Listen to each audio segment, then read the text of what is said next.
gitondo turasoma Yeremiya ibice 17 turahera ku murongo wa 5 dushike ku murongo w'9. Yeremiya ibice 17 umurongo wa 5 uravuga ngo, ko niko Uwiteka avuga ati, havumwe umuntu wiringira undi muntu, akishima amaboko ye, mu mutima we akimura Uwiteka. Azaba ameze nk'inkokore yo mu butayu, kandi icyiza n'icyiza ntazakibona, ahubwo azatura ku gasi ko mu butayu, mu gihugu cy'ubukuna kidatuwemo. Hahirwa umuntu wizera Uwiteka, Uwiteka akamubera ibyiringiro, kuko azahwana n'igiti cyatewe hafi y'amazi gishorera imizi mu mugezi, ntikizatinya amapfa nacana, ahubwo ikibabi cyacyo kizahorana itoto. Kizita ku mwaka wacanyemo amapfa, kandi ntikizareka kwera imbuto zacyo. Umutima w'umuntu urusha ibintu byose gushukana, kandi ufite indwara ntiwizere gukira. Ninde ushobora kumenya ukuri?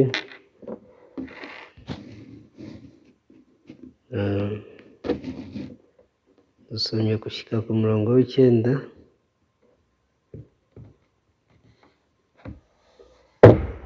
Ndashaka kuvuga gato ku rukundo rw'Imana. Bivuga ko Imana yadukunze cyane, ari cyo cyatumye itanga Yesu Kristo kugira ngo natwe tube abana bayo. Isomye biribona ko kera ntabwo twari abana b'Imana, ahubwo ko umuntu yavutse ari umwana wa Shitani, kubera ko umutima wari uhujwe n'uwa Sekibi. Ariko uramutse witegereje muri iki gitabo, Bibiliya itwereka urukundo rw'Imana uburyo rutandukanye n'imyumvire y'abantu, kubera ko abantu benshi bibwira ko Imana ibafasha guhinduka n'iyo abantu basenga n'ibyo baba basengera, mu gihe Bibiliya itwereka ibintu birenze ibyo, ko nta muntu n'umwe ushobora gukoresha ubwenge bwe ngo abashe guhamya ibyo Imana yakoze, abashe kuvuga gukiranuka kw'Imana, abashe guhamya kwera kwayo mu buzima bwe, kuko iby'amaso abona, ibyo abantu babona biba bitandukanye n'ukuri. Nubwo ubutumwa bwiza butubwira ibyo Yesu Kristo yakoze, atubwira ko yamaze kutugira abana b'Imana, yamaze kutugira abera n'abaziranenge kubw'urukundo rw'Imana rwatumye aza muri iyi si, ariko abantu usanga atari ko babitekereza. Mwitegereje muri iki gice harimo uburyo bubiri bwo kubaho ubuzima. Umurongo wa 5 uvuga uburyo bwa mbere, aho umuntu abaho yiringiye umuntu, ariko usomye umurongo wa 7 avuga ubundi buryo bw'aho umuntu abaho yiringiye Uwiteka. Bitewe rero n'icyo umuntu ahisemo kwiringira, ashobora kuba ubuzima bwo kwizera cyangwa akaba ubwo kwizera. Niyo mpamvu ubuzima bw'abantu butandukana, budashingiye ku byo bakora cyangwa se uko bameze, uko bateye, ahubwo ishingiro Imana iha ubuzima bw'abantu ni ukureba si umuntu abaho yiringiye iki, kuko yiringira Uwiteka Imana cyangwa yiringira umuntu. Niba rero umuntu yiringira ibikorwa bye kugira ngo yemerwe n'Imana, biravuga ngo uwo muntu aba yiringira umuntu, kandi aba yiringira umubiri. Biravuga ngo bene abo ni abantu bakurikiza ibya kamere y'umubiri, kubera ko abakurikira ibya kamere y'umubiri bita ku by'umubiri, ariko n'abandi bakurikira iby'umwuka, abo nibo bashaka kwiringira imirimo Yesu yakoze, ibyo Yesu Kristo yarangije ku musaraba, hanyuma bagahamya gukiranuka kw'Imana n'urukundo rwayo. Abo rero nibo bivuga ngo ni abantu bahiriwe kubera ko baba biringiye Uwiteka. Icya mbere ni uko Imana ariyo yadukunze. Muri Yohana aravuga ngo si uko twe twakunze Imana, ahubwo yo yaradukunze itanga umwana wayo w'ikinege kugira ngo ahinduke impongano y'ibyaha byacu. Ibyo rero ntabwo byaduhesheje imbabazi z'ibyaha gusa, ahubwo byaduhesheje no kuba abera, biduhesha kuba abaziranenge, biduhesha kuba baragwa nka Yesu, ko Imana itigeze idutandukanya na Yesu, ahubwo yashatse ko dushushanywa nawe kuri byose.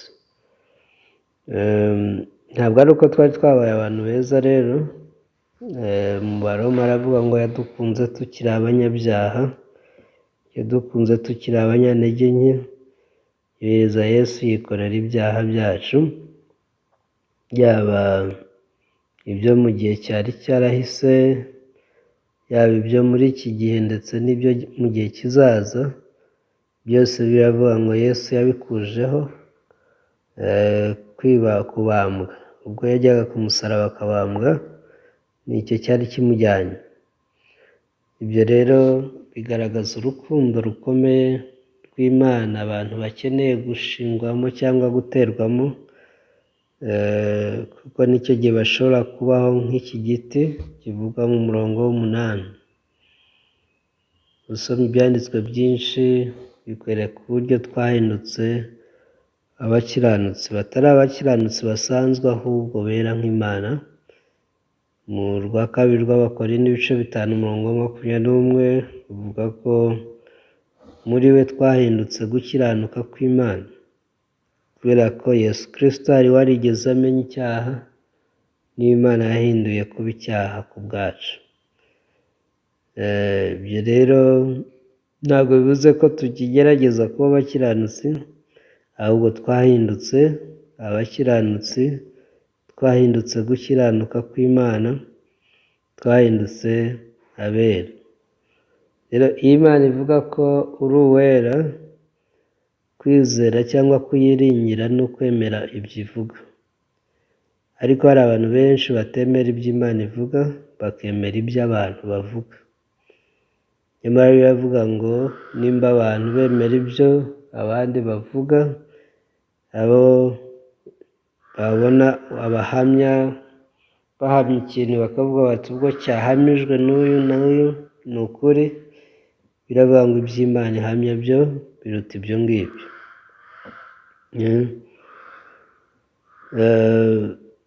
Mu gitabo cy'Abakolosayi igice cya mbere, iyo usomye umurongo wa 20 avuga ko Imana yiyunze natwe ndetse yakoresheje Yesu Kristo kugira ngo twungwe nayo, twongere duhagarare imbere yayo turi abera, tutariho umugayo. Ibyo rero byose ni ibigaragaza urukundo rw'Imana. N'iki rero twebwe dusabwa? Ni ukwiringira iyo Mana gusa, kubera ko mu gihe twiringiye Imana, biriduhamiriza ko ntabwo tukiri abagikeneye gutunganywa, ahubwo nta mugayo tugifite kubera ko twamaze kwezwa. Mu Baheburayo igice cy'icumi umurongo wa 14 aravuga ngo abezwa yabatunganishije igitambo kimwe, kandi ngo ni ukugeza iteka ryose. Ibyo rero si amagambo, ahubwo ni ijambo ry'Imana.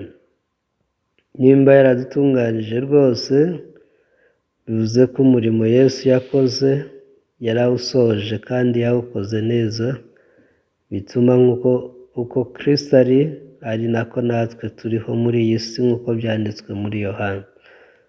kuko mu Rwanda rwari ibice 4:17 aravuga ngo uko ari niko natwe turi muri iyi si.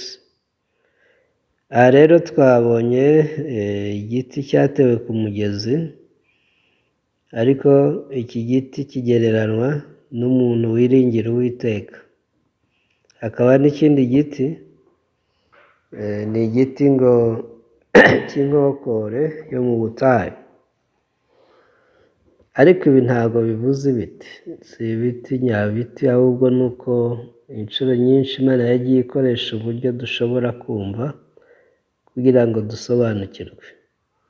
Mu Baroma bavuga ko nimba igishyitsi ari icyera n'amashami nayo aba ari uko. Akavuga ko nimba ifi y'umuganura ari iyera n'irobe naryo riba ari iryera. Ibyo byose Imana ibikoresha kugira ngo idusobanure. Ntabwo ushobora gufata igiti ngo uvuge ngo igice kimwe n'ubwoko ubu n'ubu, ikindi gice ni ubu ngubu. Ntabwo igiti cya avoka cyagira igishyitsi cy'umuvumu, n'ubundi igishyitsi cyacyo kiba ari avoka. Ariko Bibiliya itubwira iki? Kandi itubwira ikintu gikomeye giteye ubwoba. Icya mbere, itubwira umuvumo w'umuntu wiringira umuntu. Iratubwira ngo uyu muntu aba ameze nk'inkokore yo mu butayu, kugeza n'aho icyiza kiza kimusanga ariko ntakibone. Hari abantu benshi badashobora kubona ibyiza nubwo bibasanga. Kubera iki? Kubera ko babaho biyiringira ubwabo, ntabwo biringira Uwiteka. Babaho birebaho, bishingikirije ku mirimo yabo n'ibikorwa byabo. Biravuga ngo rero bene abo babaho nk'inkokore zo mu butayu, ngo batura ku gasi ko mu butayu, mu gihugu cy'ubukuna kidaturwemo. Ariko bigereranije n'umurongo wa 8 bavuga ikindi giti, bavuga ngo ni igiti gitewe hafi y'amazi, ni igiti gishorera imizi mu mugezi, ni igiti nubwo hacana amapfa, icyo giti ntigishobora guhungabana. Ubundi izuba iyo rivuye igihe gito gusa usanga ibiti bitangira guhungabana, amababi akuma. Ubu hashize igihe kitari kinini impeshyi itangiye, cyangwa iki bitewe n'uko abantu babyita.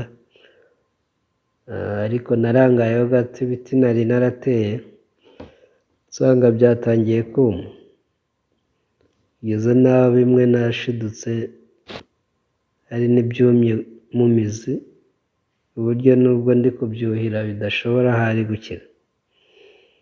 Ariko iki giti cyo ngo gitewe hafi y'umugezi, gishorera imizi mu mugezi, ku buryo nubwo amapfa yacana ntiwamenya ko ari mu gihe cy'amapfa. Bibiliya rero iratubwira ngo uwo ni umuntu wiringira nde? Wiringira Uwiteka. Rero abantu biringira Uwiteka babaho ubuzima butandukanye. Mu by'ukuri hari abantu bafite ibintu byinshi byo kwiringira, ariko abakristo ni abantu badakwiriye kugira ikindi biringira uretse Imana. Kubera ko ubuzima bwo kwizera butandukanye n'ubuzima bwo kwiyizera. Umunsi ushobora kuba ufite ikintu wizera cyangwa se wiringiye, ariko ibintu byo mu isi byose nta na kimwe cyo kwiringirwa, ko bikoza ba nyirabyo isoni iyo babyiringiye. Ariko se kuki umuntu wiringira Uwiteka ameze nk'igiti cyatewe hafi y'amazi? Uyu muntu ni umuntu utabeshwaho n'ibigaragara, kubera ko abantu benshi usanga batinya ibiriho. Ubu isi uko imeze, uko iteye muri iki gihe, ni ibintu bihangayikishije. Hirya no hino hari intambara, hirya no hino hari ubuzima bukakaye, ku buryo abantu mu by'ukuri hari ibyo bari biringiye, ariko uyu munsi bikaba bitakiri ibyo kwiringirwa. Ariko tutagiye no ku bigaragara, iyo abantu batiringira Uwiteka, ubwabyo bibatera umutekano mukeya muri ubu buzima, kubera ko nibo bantu babaho bavuga ko ari abanyabyaha. Ntabwo bashobora kwemera ko Yesu Kristo yababariye ibyaha byabo. Ntabwo bashobora kwemera ko Imana itabaciraho iteka, nubwo birivuga ko Imana itazibuka ibyaha byabo. Usanga ahubwo bagerageza gukemura ikibazo cy'icyaha. Nyamara muri iki gitabo twasomye, umurongo wa mbere wo ubwawo uvuga ko icyaha cyandikishijwe ikaramu y'icyuma n'umuswi wa Yahalomu, cyandikwa ku nsika z'imitima y'abantu no ku mahembe ngo yo mu bicaniro byabo.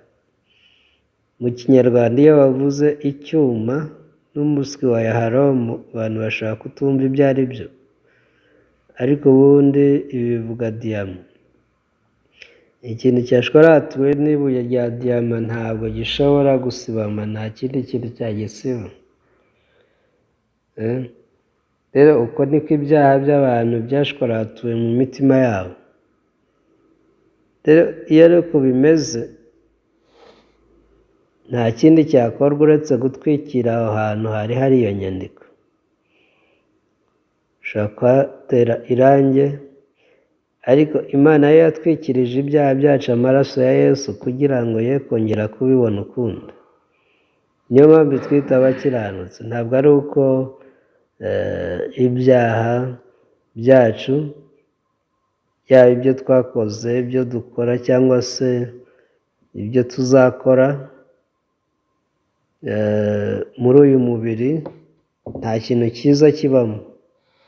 Ariko ibyo byose Imana yashimye kubitwikiriza amaraso ya Yesu, kugira ngo ntibone gukiranuka k'umuntu, ahubwo ibone gukiranuka kwayo. Uyu munsi rero Bibiliya ivuga ngo hahirwa umuntu wiringira Uwiteka, Uwiteka akaba ari we uhinduka ibyiringiro bye.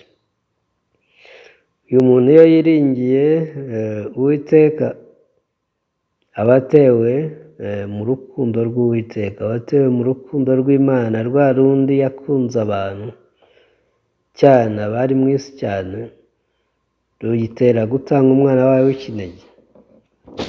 Guterwa muri uru rukundo biduhesha kubaho ubuzima bw'umunezero, ubuzima bw'aho tubaho duhiriwe,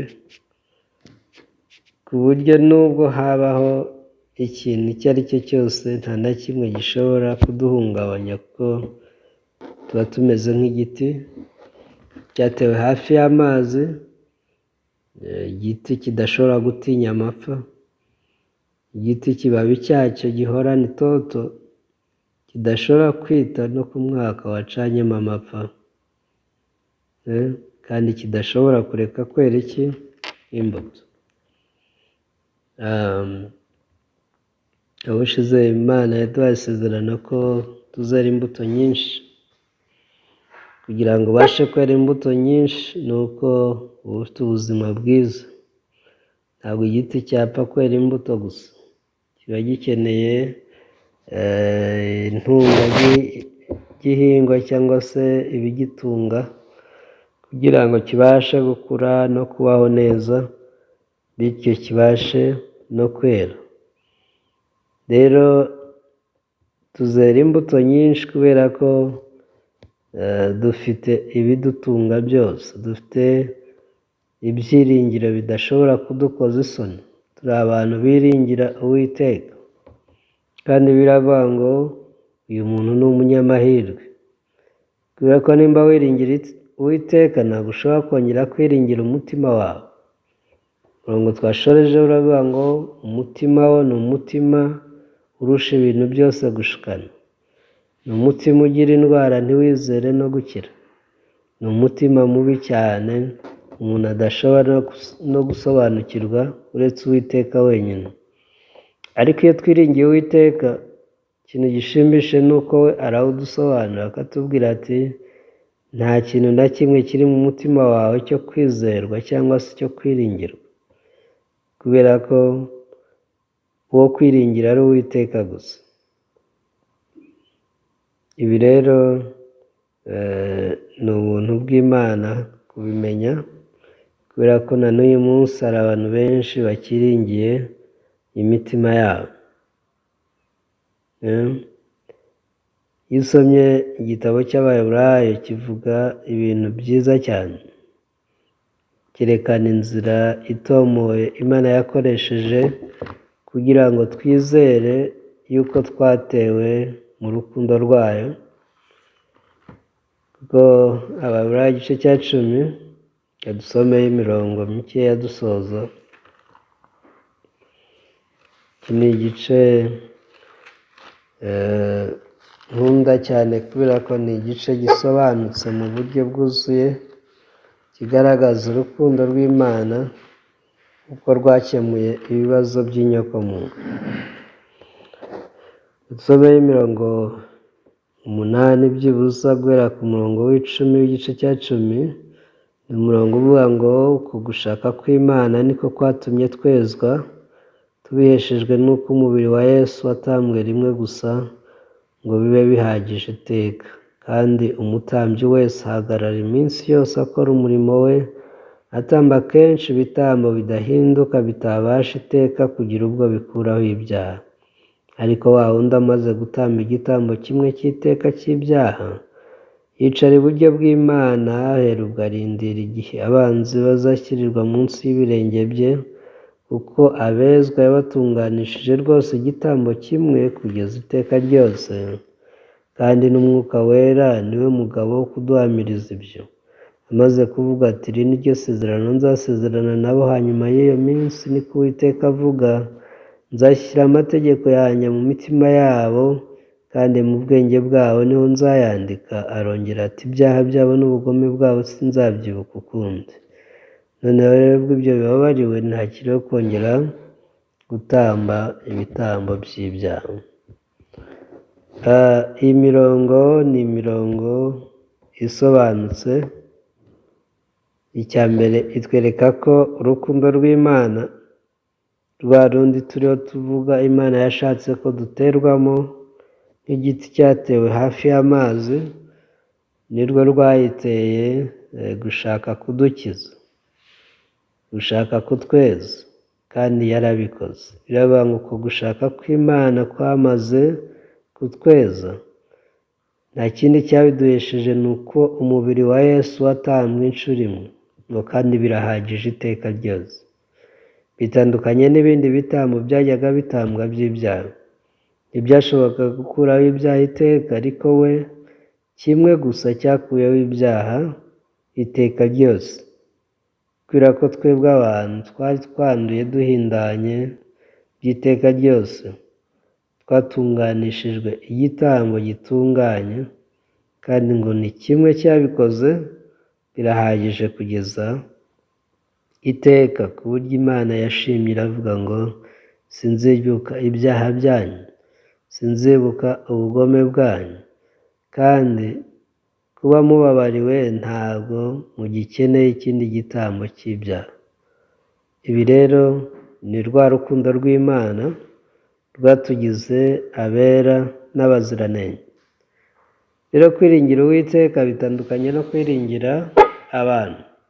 Iyo twiringiye Uwiteka duterwa mu rukundo rw'Imana, kandi nta kintu na kimwe dushobora gutinya, kubera ko urukundo rw'Imana ruba ruduhagije. Biravuga ngo uwo muntu aba ameze nk'igiti cyatewe hafi y'amazi, gishorera imizi yacyo mu mugezi, gihora kibona ibigitunga, yewe n'umwaka wacanyemo amapfa, ntabwo gishobora guhungabana, ahubwo cyera imbuto iteka, uko niko natwe iyo dutewe muri urwo rukundo rw'Imana twiringira Uwiteka gusa, tubasha kubaho ubuzima bw'umugisha turi abanyamahirwe. Rero dukeneye gutandukanya ubu buzima, aho umuntu abaho yiringira umuntu, yiyiringira ubwe, n'aho abaho yiringira Imana. Kwiringira umuntu bivuze byinshi. Wowe ubwawe ushobora kwiyizera, ushobora kwizera ubushobozi bwawe, ushobora kwiringira umuryango wawe, ushobora kwiringira ubutunzi, ushobora kwiringira ibintu byinshi, ariko ibyo byose bishingiye ku muntu. Ikintu cyose kidaturuka ku Mana gishingiye ku kwiringira umuntu. Bibiliya rero iravuga ngo havumwe umuntu wiringira undi muntu. Ariko umunyamahirwe ni umuntu wiringira Uwiteka, akamwizera, akamubera ibyiringiro, uwo aba yubakiye ku kuri, ameze nk'igiti cyatewe hafi y'umugezi, cyera imbuto ibihe byose, kidahungabana nubwo haba habayeho amapfa. Niringiye rero ko Imana yatugirira ubuntu kugira ngo dutandukanye ubu buzima kandi duhitemo neza, kuko kwiringira Uwiteka bifite umumaro muri byose. Reka dusoreze aho uyu munsi, naho ubutaha. Mana yacu turagushimye, tugushimiye ko waduhaye Yesu Kristo kugira ngo twongere duterwe mu rukundo rwawe, tube abera n'abaziranenge, duhuzwe n'Imana yo soko y'amazi y'ubugingo. Uyu munsi ko duhujwe n'isoko, turi abanyamugisha, turi abantu bahiriwe, turi abanyamahirwe, kandi ayo mahirwe si ay'igihe gitoya, ni ay'iteka ryose, kubera ko abiringiye Uwiteka babaho iteka, kandi ubuzima bwabo buba bushingiye ku rukundo batewemo, urukundo rw'Imana, aho gushingira ku by'ubu buzima.